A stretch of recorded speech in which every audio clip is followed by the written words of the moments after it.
sebagian orang selalu mengkaitkan permasalahan ini dengan kejadian-kejadian alam semata tanpa mengkaitkan dengan perbuatan manusia, ya. Tanpa mengkaitkan dengan perbuatan manusia.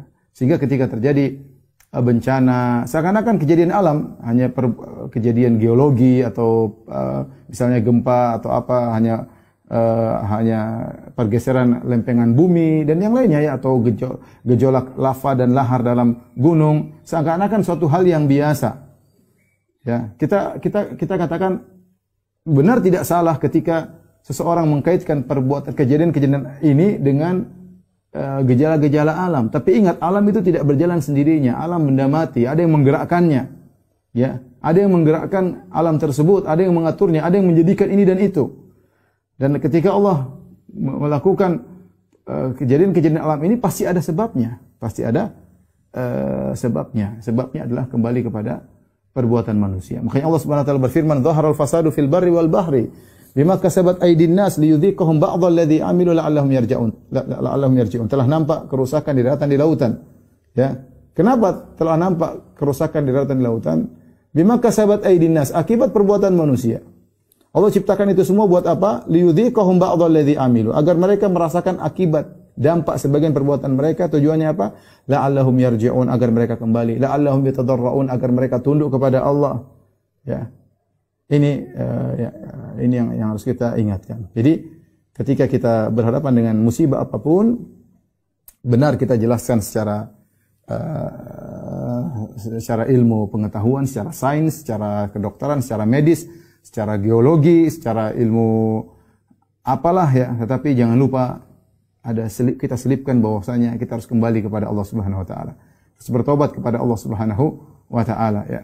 Karena tidak ada kejadian-kejadian kecuali diakibatkan secara total kesalahan-kesalahan manusia, ya. Kalau ada yang mengatakan, "Ustaz, bagaimana negara-negara kafir mereka santai-santai bahkan mereka menjadi negara adidaya?" Kita bilang itu urusan Allah Subhanahu wa taala. Allah membiarkan sebagian negara kafir semakin parah, terserah Allah, ya. Terserah Allah. Allah bikin istidraj kepada mereka. Kita bicara tentang diri kita. Kita tidak bicara tentang orang lain. Kita sadar bahwasanya kita banyak melakukan dosa-dosa, ya. Jangan sampai di masa pandemi kita semakin terpuruk, semakin menjauh dari Allah Subhanahu wa taala. Maka jadilah kita termasuk orang-orang yang Allah cela dalam Al-Qur'an. Sudah diberi teguran, hati kita menjadi mati. Ya.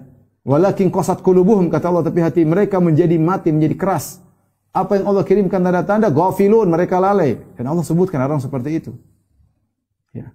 Dan demikian hanya orang-orang yang beriman yang bisa memandang hal ini. Ya. Dan ini adalah suatu mengkaitkan antara kejadian alam dengan perbuatan manusia. Ini adalah perkara dalam Islam, perkara yang prinsip.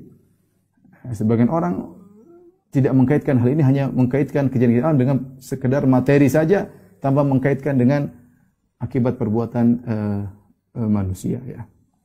Oleh karenanya, ikhwan dan akhwat yang dirahmati Allah Subhanahu wa taala, seorang ketika menghadapi hal-hal seperti ini timbul rasa takut dari dirinya, dan itu tujuan Allah agar kita takut kepada Allah, agar kita banyak beribadah, agar kita salat malam, agar kita bersedekah, agar kita kembali introspeksi diri bagaimana hubungan kita dengan orang tua kita, hubungan kita dengan suami kita, hubungan kita dengan istri kita, hubungan kita dengan anak kita, perbaiki bagaimana sikap kita menghadapi medsos, bagaimana menghadapi HP, dan yang banyak hal yang harus kita introspeksi diri kita.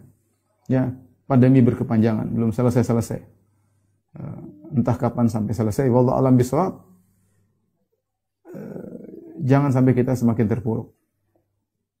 Sebagian orang semakin terpuruk, begitu pandemi selesai mungkin tambah parah, ya.